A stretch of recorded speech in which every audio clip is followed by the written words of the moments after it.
Hello and welcome to this episode. I hope you're all keeping safe and well during these strange and uncertain times. I was very fortunate to interview the chief executive of a Russian lymphology clinic based in Perm, Siberia. Konstantin explained the clinic's approach to treating lymphedema, as well as telling me a little bit about his hometown of Perm. As you're probably aware by now, I'm very interested in finding out about different approaches to treating lymphedema around the world. I think it's important to understand what is happening globally, as it helps you improve your practice, meet other practitioners, and maintain an open, holistic approach. Working collaboratively is better than working alone. I hope you enjoy this as much as I did making it. Konstantin put a lot of effort into this presentation, and for that I'm truly grateful. So let's hand it over to Konstantin. Cool. So our name is Lymphatech. What does this word mean? It's actually derived from three words: lymph access technologies. So our expertise is in the lymphatic system. We have been studying it for years. Russia actually has an extensive history in fundamental lymphology. And we have a team of doctors. There are some doctors that have been standing with the clinic from the very beginning, actually the inspirers of the clinic. I'm one of them. And yes, we are in this. Actually, gentleman over there is our doctor. It's not a stock photo, it's our doctor. His name is Vadim. Okay. He's our young oncologist. And we come from the city called Perm. So this is our map, right? Okay. This is the UK, right? Okay. Laser pointer. Okay, this is the UK. Yeah. And here is Moscow, right? Yeah. And here at the very side of the screen is Perm, our city. So Russia is huge, right? But it's just 2 hours flight from Moscow to the east. This is actually a large city, more than 1 million. This is some panoramic views. We have a river called Kama, actually 3 very big rivers here. Some other views. And of course, we have winter. So this was one of the beautiful. It was actually our Russian Christmas Day, the 7th of January. Our traditional day for celebrating Christmas is 7th of January here, as the old Orthodox calendar. This was like minus 25 Celsius, something like that. Anyway, it was a very pleasant day. So this is the building for our clinic here in Perm. It's right in the city center, kind of a cozy part of it. And we have 3 main departments here. It's family medicine, second one is oncology, and third one is lymphology. So we basically deal with any kind of health issues here. In family medicine, it's situations where a person didn't manage to get a proper diagnosis. Like recent case, we had a gentleman, he is in his 50s. He came to us from the nearest largest city called Ufa, and he was diagnosed with the Bethlehem myopathy. And we overruled the diagnosis because the previous one was an untreatable one. We overruled it, did some biopsy and tests, and prescribed some treatment to him. Oncology, we mainly deal with the neglected cases like stages 3+. We have in the clinic, because it's relatively small, it's somewhat 7,000 square feet. We have 20 beds of day ward. So we do drug therapy here, chemotherapy, immune therapy, targeted therapy. And we have connections all over the country to arrange a person with the best option for radiotherapy or surgery. And of course, lymphology. But let me state it clear for now that lymphology for us is not just lymphedema, right? Lymphology derived from the very fundamentals of the lymphatic system. Lymphology, we use the lymphatic system to treat any kind of disease. So that sounds like something weird for now, I believe, because it does for many foreigners so far, because worldwide lymphology is more connected to lymphedema or cancer. You know, when the cancer spreads through the lymphatic system, metastasis in the lymph nodes and all that. But let's move forward. So it is just the part of our team. I wasn't here at the moment. I was somewhere in the conference on AIDS oncology at the time, probably. So we tried to do the next photo together, all the people at one time, which is practically impossible, but we'll do it one day. Yeah. And here, right in the middle, you see a smiling lady. It was actually my mother from anatomy, and her hobby, scientific hobby and sphere of research is, of course, lymphology. It's easy to guess, right? She is a GP and a general practitioner. We often travel together to different conferences. These are some pics from the latest ones before this pandemic situation. We visited World Congress of Lymphology in Argentina that September in 2019 and delivered a paper on atherosclerosis there. So we even use the lymphatic system to treat atherosclerosis, this naughty plaques in the arteries. Yeah. Another picture here is from San Francisco. And this little guy here, you may guess who is this one. This is my son. His name is Rob. Yeah, he traveled along with us. And this is in San Francisco. This is a congress on metastasis through the lymphovascular system, biology, origin, and treatment. We delivered a paper there about perifocal edema in the setting of cancer metastasis in the brain and our approach to treat that. Very pleasant view. This is Folkestone again, so southeastern part of England, Kent County. And this is a place we've been to like more than 30 times actually. My mother, who's a head doctor here in Lymphatech. Okay. So she's the general practitioner oncologist, of course, member of this all important societies like International Society of Lymphology, European Society of Lymphology, American Society of Clinical, Oncology. The word is wrong there. The conference here, and we actually were scheduled to speak on this European Society Congress in Assisi in Rome this June, but it was postponed due to the COVID situation to next March. And we are going to deliver a paper there, our own private study here, saying about efficacy and safety about our approach to treating lymphedema, with the statistics and all that. Okay. So just bear in mind, we are going to deliver it, getting the data ready. It's going to be like 50 plus cases probably. Right. And how it all works. Is that going to be available online at some point? I'm not sure about that, but we will definitely have a recording of that, our private initiative. I'm not sure about that for now. So I will definitely investigate the option with the committee, with the organizing committee of the European Society.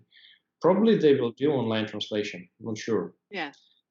Okay. Yeah, and so lymphology in Russia has an extensive history. So this is a Perm division. We have different schools, and there are several links here you can see in this picture, linking to Dr. Nadia, all of them. So this gentleman here, in the green bordered photograph, is her teacher, Professor Alexei Borisov. He's very famous in Russia. Actually, all of them here, this lady here, the gentleman here, and this noble gentleman here, are all of her teachers, but the closest one is Alexei Borisov, fundamental lymphologist. And here we were just getting ready to open an educational program for our physicians here on the issue about treating edemas, different kind of swellings. Not only pure lymphatic swelling as we know it, different kind of swelling. So we're trying to get together all this genealogical tree here. I mean, the scientific genealogical tree. So here, track the record when the lymphology in Russia actually started. From this gentleman here, in publicating info in English language from Russian School of Lymphology since the collapse of the Soviet Union, of course, because the condition of the scientific work in Russia, especially in sphere of lymphology, was devastated a lot. Actually, we were made in 90s. We were made to set up a private company that was doing some business matters in order to reinvest some profit into further studies and research in order to keep it going. And of course, Russian lymphology has always been linked with international lymphology science. Here you can see this very gentleman, Alexei Borisov, my mother's teacher, with a famous scientist with the surname Kesley Smith. Yes. Yeah. There's a famous gentleman in international lymphology. So they were kind of, scientific friends in the international field. Yeah, well, we know that homeostasis and lymphatic system plays a key role in it. So depending on different stats and measurements, up to 90% of all fluid in the tissues is being drained by the lymphatic system. So this picture is actually very popular. It's not our own picture. You can find it in the literature. This is the exact picture of the lymphatic segment. So here, well, I suppose you know all of that. Here's in light gray, the thicker part is the lymphatic vessels network. And the darker color, the black color, is the blood vascular system. So I'm just going to throw some assumptions based on which we got our technology to work for treatment of lymphedema. The second part is the modern theory of lymphangion, probably 40 years of Dr. Alexei Borisov, my mother's teacher, and herself. So these now are all pictures of the research papers of our school, of Perm School of Lymphology, and Dr. Nadia, namely. So here on the first one, you can see the thoracic duct and lymphangions, the parts of lymphatic vessel, two parts here. The thoracic duct, as you know, is the place where most of the lymph is being thrown into the bloodstream back. And here is the method of total specimen by Alexei Borisov. So when you cut the piece of the lymphatic vessel and put it on the slide, here you can see the segments of the lymphatic vessel, the lymphangions, and here you can see the pieces, the darker pieces are the valves of the lymphatic segments. The same picture here, both of them, all three of them, actually showing some scientific discoveries of Dr. Nadia, namely, and our school saying that the valve has a muscle that initiates its contraction. So prior to 1980s, let's say, it was believed that lymph flow is passive, which was actually overruled in the Russian School of Lymphology that it was active, meaning that the lymphangions, the parts of the lymphatic vessels, contract in their own order in order to push the lymph. So just bear this in mind for now. Also, there were some studies conducted by physiological division of scientists saying that since it is a muscular tissue, it should respond to some chemical influences. And for that, some drugs were found that actually caused the lymphatic segments to contract in order to push the lymph. So different drugs actually influence in different way, different amplitudes and all that. Here you can see the contracted lymphatic segment of the lymphatic vessel called lymphangion. Here is again a picture from my mother's PhD work. This was back in 1987. Showing the lymphatic segment, it would be right to say that the lymphatic system starts not with the lymphatic capillaries or precapillaries. It starts in the interstice, in the paracellular space.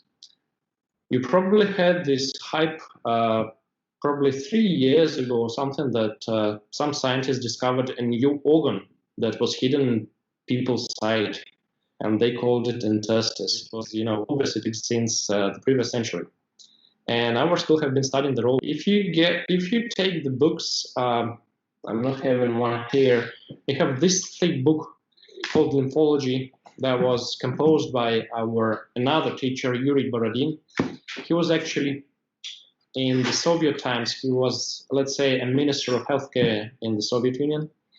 And after the Soviet Union collapsed, he even established a state scientific research institute for clinical lymphology. And he composed that book. And if you study the book, you can clearly see the divisions in the lymphology itself. So there's a branch of lymphology studying lymphatic nodes called lymphadenology, the branch of lymphology studying lymphatic vessels called lymphangiology, and there is a branch studying the paracellular space called interstitiology or something like that. There's no such a word anyway. So here's the book, right? Oh, wow. Yes, that's Russian name for lymphology, lymphologia. Right. Yeah, that's huge. It was composed in Russian. So all, modern of art, physiology, morphology, biology of the lymphatic system. So if you would like to track a piece of chain how fluid is being drained from the paracellular space, so it is in the interstice, it goes to the capillaries, then to postcapillaries, then to lymphangions, and then somewhere up there into the lymphatic nodes. Okay, knowing all that, we developed a strategy how to treat lymphedema pathogenically, meaning influencing the mechanism of how lymphedema occur. The usual approach, as you know, is to push the fluid out using manual lymphatic drainage, which is of course good in itself, or congestive therapy, bandaging, compression, all that. So here is a kind of common picture how we look on lymphedema. There is an excess amount of liquid fluid somewhere here. It's not separated from the intestines it is gathered in. And intestines, it involves more site that we call site of edema. And everything is important there. The quality of blood flow, the level of fibrosis of the tissue, infection, if it exists there or not. And according to some studies of the very noble gentleman in lymphology called Professor Lajewski from Poland, infection exists in lymphedema condition. Starting from if lymphedema, let's say, here's day one, lymphedema started to occur. In 3 months' time, the 100% is going to be an infection there. Because the flow of liquid or fluid is interrupted. It's a swamp. It's a pleasant condition for infection, bacteria infection to occur. Also, metabolic wastes, drainage of which is suffered because of the lymphedema, because the lymph flow is interrupted, somehow malfunctioned. And we know that 90% of all liquid containing metabolic wastes and proteins should be drained by the lymphatic system. So somehow the lymph goes to the lymphatic vessel through the lymphatic capillaries, and somehow it comes to the lymphatic node. So, and a person usually has some comorbidities that influence the lymph flow. In the list of those can be, namely, let's say the easiest version is arterial hypertension. It could be infection, it could be autoimmune diseases, it could be venous insufficiency. All of that comes into account. So rather than applying just mechanical pushing out the liquid from the tissue, we developed an approach, a kind of holistic approach, to restore all participating segments. And of course, the key element is to initiate the contraction of the lymphatic segments, where possible, of course. But in, let's say, 8 out of 10 cases that we see here of lymphedema, it is possible. So the lymphatic segments are actually alive. Of course, it is very important to start treatment as soon as possible, right? Because sometimes we see cases that have been struggling with lymphedema for 20 years, just not knowing where to go. We have doctors here named phlebologists that work with the veins. So they usually try to treat it with compression, the lymphedema with compression, or the drugs that initiate that improve the condition of the veins. But well, having the patients for 20 years, they just, sometimes it's ridiculous. The leg is getting bigger, and no one is able to help. So after 20 years, it is very complicated to start the process. But still, we have very big success in that. So this is basically our strategy: to influence all kinds of factors and mechanisms that made the lymphedema possible, right? Yes. So treatment approach is not based only on manual lymphatic drainage to bandaging. Frankly, we do not even use them as common practice. Right now, you should understand that right now I'm speaking about our clinic only. Yeah. Because it's a little bit different. We, of course, have compression therapy and all that across Russia. Not across all Russia, mainly in Moscow, St. Petersburg. Because, even up to, even the modern condition of lymphedema treatment in Russia is in a very poor state. So people literally don't know who is a lymphologist and where to go. Right. There is a big problem because I noticed some of your questions in the prior email about that. Years go by when a person is diagnosed with lymphedema. So differential diagnosis takes place to exclude heart failure, kidney failure, venous insufficiency, and all of that. When a person is just going from one physician to another one, to third one, and suddenly someone just, oh, you are having a lymphedema, so you need to find a lymphologist. Yeah. And that's where a regular journey starts. But nevertheless, we are improving this condition. Along with the Russian Society of Lymphology, doing some work, we became very active during previous 2 years here, well, our clinic namely, because if you noticed, we are doing not only lymphology, but family medicine and oncology. So we have lots of stuff to do. Yes. And yeah. And we just, there was one day when we sat down with the team and just got irritated about patients coming to us with a very, neglected condition of lymphedema, saying, well, guys, I just didn't know you existed, that you can help me. And we decided to launch a big campaign to raise awareness among the people about the swelling as a chief complaint. Because actually, we even getting ready to publish the big article in our blog and our website, explaining that in every case of pain in legs or arms, lymph plays a key, most important role. It doesn't mind if the venous, if the veins are malfunctioned, or if there are arterial hypertension or whatever. It's just pure physiological knowledge that if excess fluid accumulated in the tissue, it should be drained out by the lymphatic system. So if trying to influence the swelling without working with the lymphatic system is just useless, because the lymphatic system loses during the time of the swelling. The lymphatic system loses its ability to drain out the extra fluid. So what we use as a treatment approach, this is actually all drug therapy. We use medicine, we use drugs, officially registered drugs here in Russia. Some of them are available all over the globe. We use intravenous injections and lymphotropic injections. What's lymphotropic?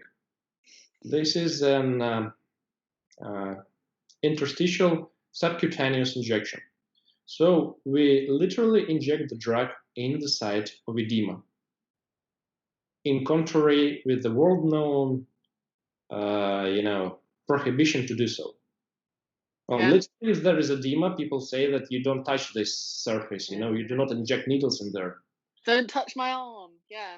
Yeah, but this is literally what is needed to be done. Right. Okay, so and the fourfold therapy with the lymphotropic injections. First of all, we eliminate bacteria or fungal infections which are there, if they're there. We improve function of the remaining lymph nodes. People usually say that, especially the secondary lymphedema cases where people have undergone through this combination of cancer treatments with the lymph node dissection, and they're saying that, well, I don't have any more lymph nodes in the area. How can you improve the function? This is actually false, because no one is able to remove all lymph nodes. Suppose a woman has breast cancer and she had an axillary lymph node dissection. Okay, they harvested 20 lymph nodes from the region, but there are still some there, and they actually can develop there. So this is not an obstacle to improve the condition. We inject some drugs to improve contractility of lymphangions. So we literally make them contract, draining the lymph from the site of edema and pushing it through its structures to the next segment of the lymphatic system. And of course, we detoxicate the end-testis or paracellular space in order to clean the swamp, to ease the life of the lymphatic segment that is in the site of the edema.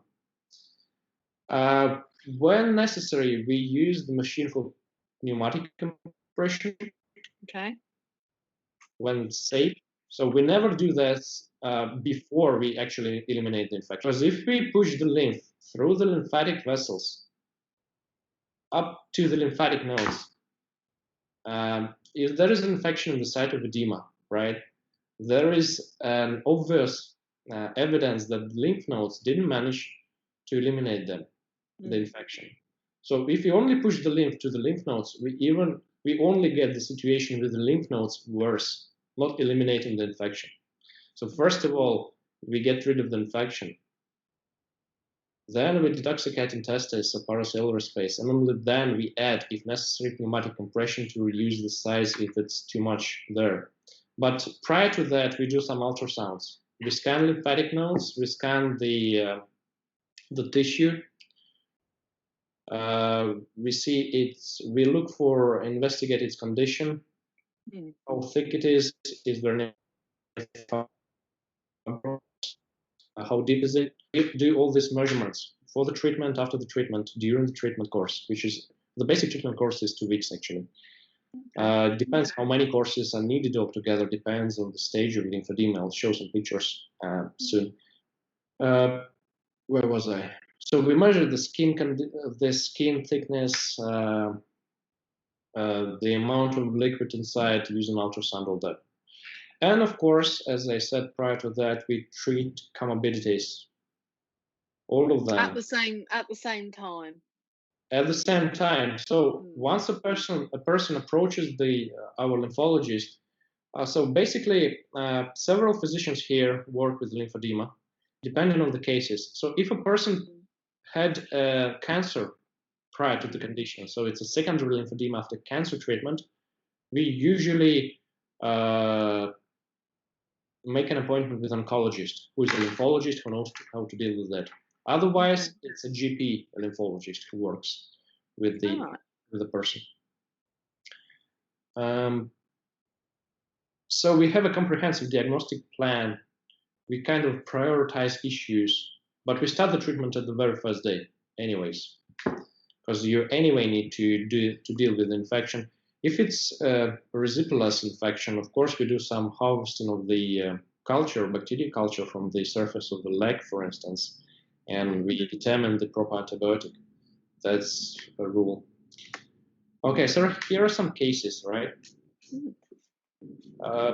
This is a lady, 70 years, she's 72 actually. So she went to a surgeon. She needed to get an operation on her spine. They refused because she had a massive lymphedema with infection there. So she approached our clinic with this condition of the legs. She had multiple ulcerations. She had that. I'm sorry, this is in centimeters, not in inches, but still. Don't worry, I work in centimeters. That's fine. Yeah. Yeah. Good. I'm good. Yeah. So It was a kind of a complicated case because the infection there was massive, and we used different types. This was a little longer, so this shots almost a month interval. But there was some probably 18 times she visited the clinic for procedures. So each day for her consisted of several procedures. One injection with antibiotics to treat infection, another one to treat lymphadenopathy of the lymphatic nodes, another one to improve the contractility of the lymphatic vessels. IVs for detoxification of the tissue in the edema site. So here what we got in a month's time. So no drainage, no manual drainage, no compression stocking were used in this case.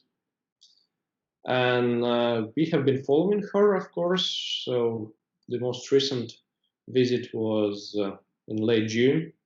So she's in this kind of legs right now, so the remission is there. Yeah.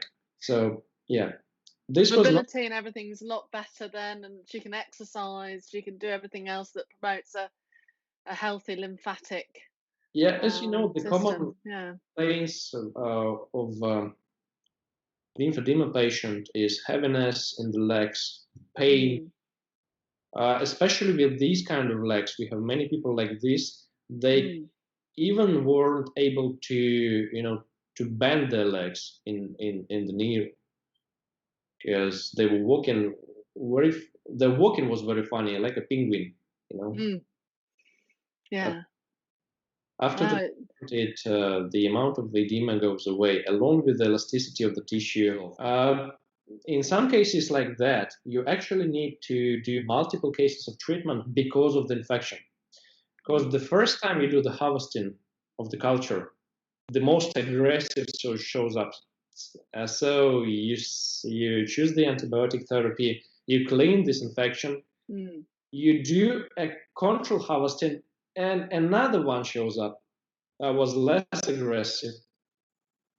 Yeah. Which is sensitive to another antibiotic. So you change your treatment, you do it again, you do it again.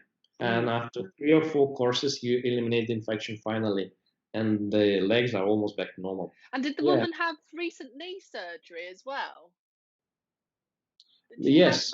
Yeah. Yes. So this is a secondary lymphedema. It was provoked by these surgeries.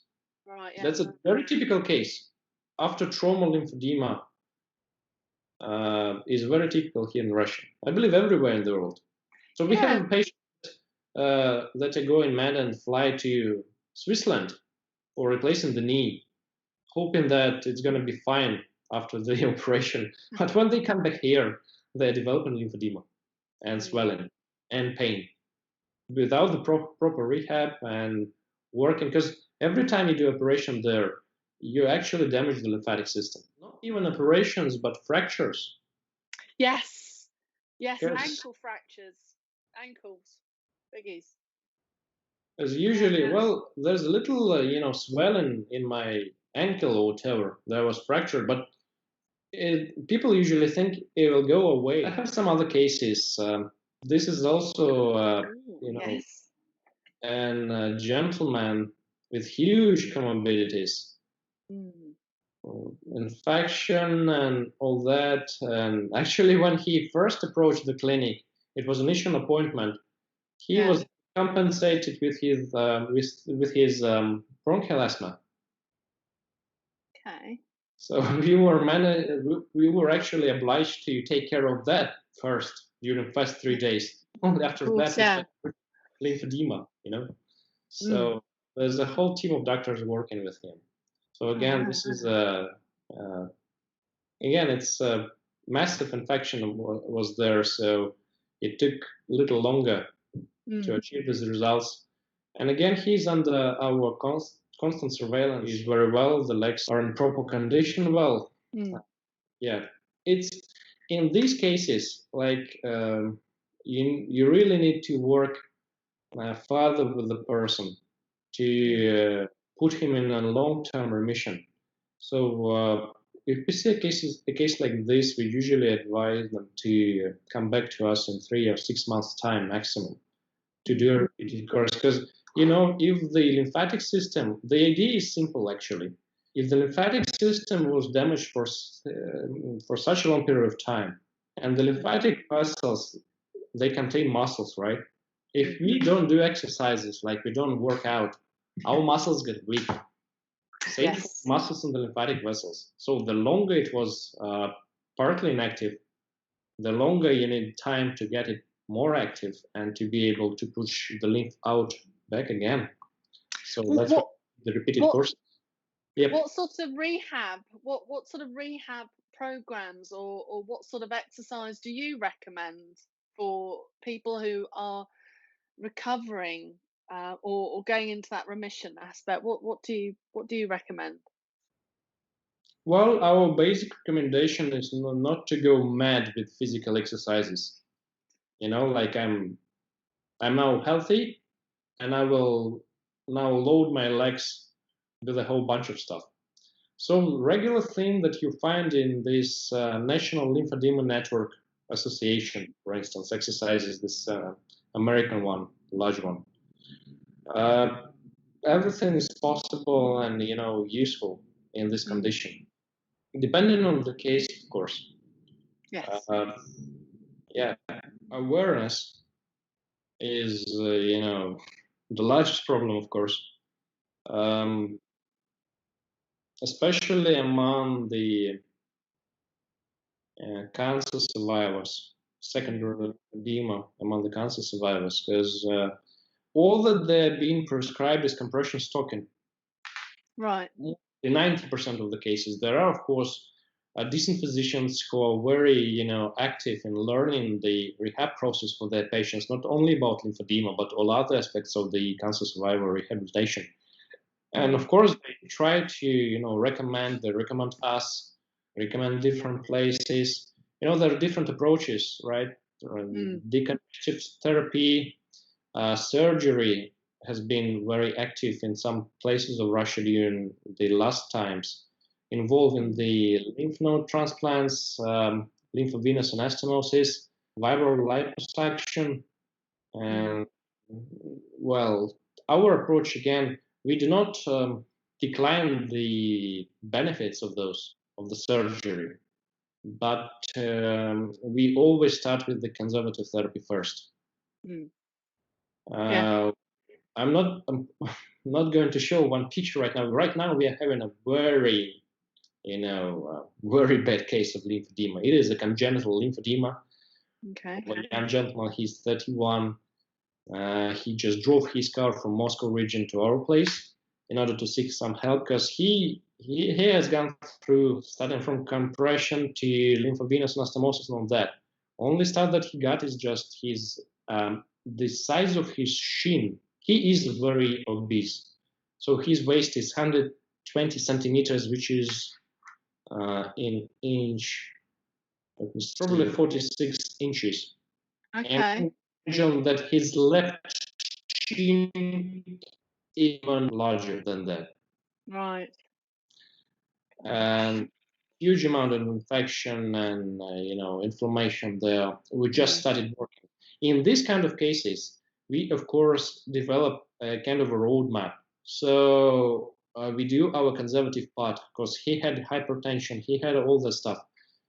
He had local infection. We need to take care of all of that first, and then of course we will arrange some surgery for him, because he has massive massive tissue malformation and excess tissue there, fibrotic tissue, need to be surgically, of course. But if a person has just undergone cancer treatment, surgery, chemotherapy, radiotherapy, he should be advised some conservative measures, of course. Because, well, currently they advise just compression stocking. When patients usually do not know how to use that properly. Yes. Often here, lymphedema, especially among cancer survivors, we know the Russian healthcare system is a bit socialistic. Well, a lot socialistic. We have obliged state medical insurance, so healthcare is actually free for everyone. But lymphedema care is not there. I mean, for the whole healthcare market. On the lady, you need, multiple courses of treatment, repeated, in order to eliminate the infection, because there are multiple types of bacteria there, and you work one by one. And if it's not included in the state insurance, it can be a burden. We are a out-of-pocket payment clinic. We're a private, no state. We work with the state insurance partly, but it's not covered, so there's nothing we can help with. In her case, this is a cancer survivor. She had cancer. She had surgery, of course, and radiotherapy and chemotherapy. She's just 32 years old. So she developed massive lymphedema on her right side. And that's the condition she came to us with. And this is during the first course of therapy. So she already has a massive decrease in the circumference sizes of her legs, both of them, and of her feet as well. And she's very happy because this one didn't bend at all. So she was moving, she was walking, like moving her leg with a radius, drawing, And after like 5 days of treatment, she started to walk normally. She bought herself trainers 3 sizes less than she used to be. Oh, but that made her happy. It made her very happy, She went for a walk here on the embankment we have here along the rivers, all that. But of course, in this condition where the leg is this big, you need multiple courses of therapy, like 3, 4. And of course, you need to maintain, the regime, like all this stuff, not doing harm to a limb, no cuts, no all this, no traumas, repeated courses of therapy, and all that. People don't understand that compression stocking of the lymph slow down the speed of accumulation of the liquid, of the fluid in the tissues. That was actually what happened with this lady. So she was advised with the compression of class 3 or 4 actually. Okay. So she was wearing it all the time, but the leg eventually grew bigger and bigger and bigger. That's what happened. So again, there was no lymphatic drainage therapy here, no bandaging here, just drug therapy. Okay, right. Okay. No, that's quite a significant change, really. Yeah. That's a completely different approach. It is only available because of knowledge of fundamental knowledge of lymphology of the lymphatic system, lymphatics, its morphology and physiology, how it works. Of course, clinical trials prior to that. Okay. Yeah, to understand, we have patents here in Russia on this. So it's not the stuff that you can meet regularly. That's why people from all over Russia came here to get this. Sarcoma. So a lady went to Germany to have. This is a typical destination for Russian patients to go to. Germany, Israel, Turkey nowadays. Yeah, Turkey. Doing good this time. The Baltic countries. Well, anyway, she came from surgery and radiotherapy. So this is a typical amount of burn they have, and of course lymphedema. Yeah. During the surgeries, they actually removed the whole couple of lymphatic vessels in her leg. There's a theory of intertransfer. So the liquid moves in the paracellular space without even the vascular network, without the lymphatic network. You just need to make the proper conditions for that. So you clean out all the metabolic wastes and proteins, and you facilitate the drainage mechanisms, you facilitate the contractility of the remaining lymphatic segments and remaining lymphatic nodes. The venous insufficiency. But we already learned that there is no pure venous insufficiency, there is open venous insufficiency. Starting from the point that lymphatic capillaries actually develop from the venous capillaries in ontogenesis. While the baby is still in the mother's womb, the lymphatic capillaries, the lymphatic system actually comes out from the lymphatic, from the venous system. So if the one gets damaged, if a person has venous insufficiency, we should suppose, first of all, that there is something wrong with the lymphatic system as well. And if there is always an excess amount of fluid because of the damage to the venous system, it will eventually harm the drainage function of the lymphatic system as well. So we don't do any venotonic drugs here. We again use our own dark therapy to induce contractility of the lymphatic vessels, and we have a decrease of the leg sizes without, again, any compression stopping here. Yeah. What local dish would you recommend? Well, that's my favorite topic, actually. Why? Because, you know, many foreigners come to our clinic.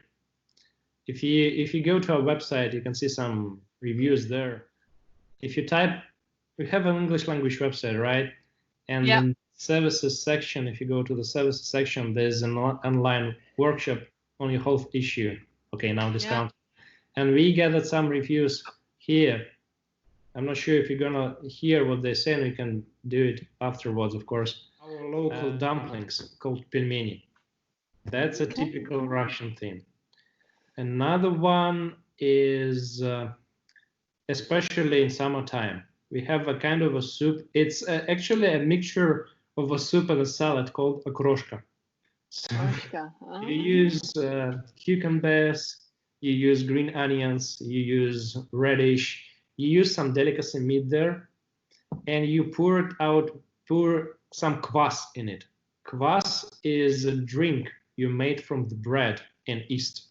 So you take some bread, you take some yeast, you can add some sugar, you pour some water in it and allow it to brew in a warm place for a couple of days. Here comes the kvass. So you take this kvass, you pour it into a bowl of okroshka salad, and you add some sour cream. If you come to our place, you're most welcome, by the way. It's just 2 hours easy flight from Moscow to the east. We have all kinds of cuisines here, starting from Chinese to Italian, Spanish, wherever, and of course local. There is also one thing that people like to try is this small. You must be aware of what's a Cornish pastry is, right? Yes, Cornish pastry. Yeah. Imagine a Cornish pastry which is this small. Right. And it has a piece of meat inside. This is called pasikuchiki. Yes. This is our local. I mean, local from Perm. And we have a large variety of southern food here. But by southern, I mean from the southern countries of the former Soviet Union, like Armenia, Georgia, Azerbaijan, all that. All kind of meats. And my personal recommendation that you try hachapuri. It's hachapuri. Yes, when you try Google that, it looks really delicious. You make it with cheese and some flour, and it's a pastry. You make it with egg and cheese. Very nice. Anything with cheese in is thumbs up for me anyway. Yeah. There's lots of places to have food here to discover. So patients who come here are really fun, and it's relatively cheap in comparison with the UK and the USA, of course. Most of Moscow people come here for our checkups and treatment because the prices here are lower than in Moscow for diagnostic tests. Yeah. Okay, and enjoy because it's I was looking on Wikipedia. So it's quite a cultural city as well. There's quite a lot of cultural activities, opera theatres and museums and things. Very famous opera theatre here. It's because during the times of war, the famous opera theatre from St. Petersburg was evacuated here in Perm. So this culture and this school, you know, we inherited this school from St. Petersburg here, and it's very popular. We are having, usually in June, we are having festivals, theater festivals here, very popular among all across Europe. And what about, I'm assuming it gets really cold in winter. Yeah, as low as 35 sometimes.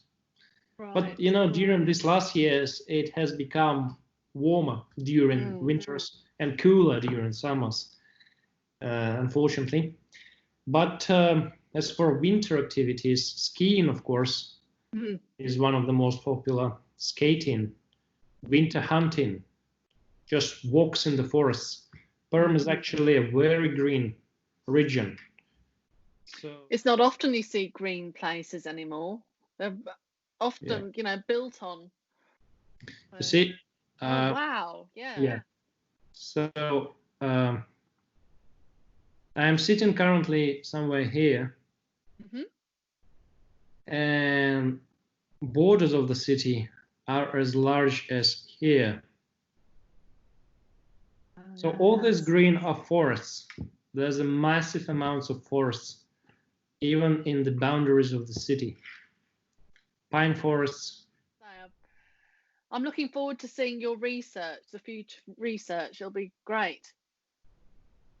Yeah, you're most welcome. We're going to publish it very soon. And first of all, we're going to publish the article in English language explaining our view on the swellings as a class. Because, whatever treatment people usually get, especially with lymphedema, the symptoms they initially were disturbed with, like tiredness, easy tiredness, inability to walk normally, pain in the legs, heaviness, chasing them, don't usually go away. So we developed an approach that can help the lymphatic system drain the lymph out naturally so the symptoms go away. So our ultimate, as doctors, our ultimate task is to make the things the way that patient will be able to say, you helped me, it's better now. Yeah. So a great pleasure to meet you, Rachel, and to talk to you. Good luck with your website and blog and all this marketing strategy that you chose and the practice you're doing, helping the people with lymphedema.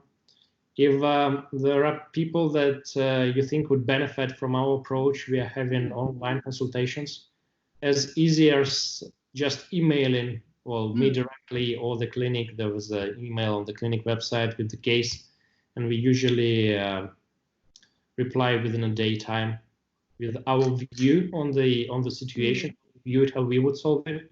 If a person likes it, it's usually free.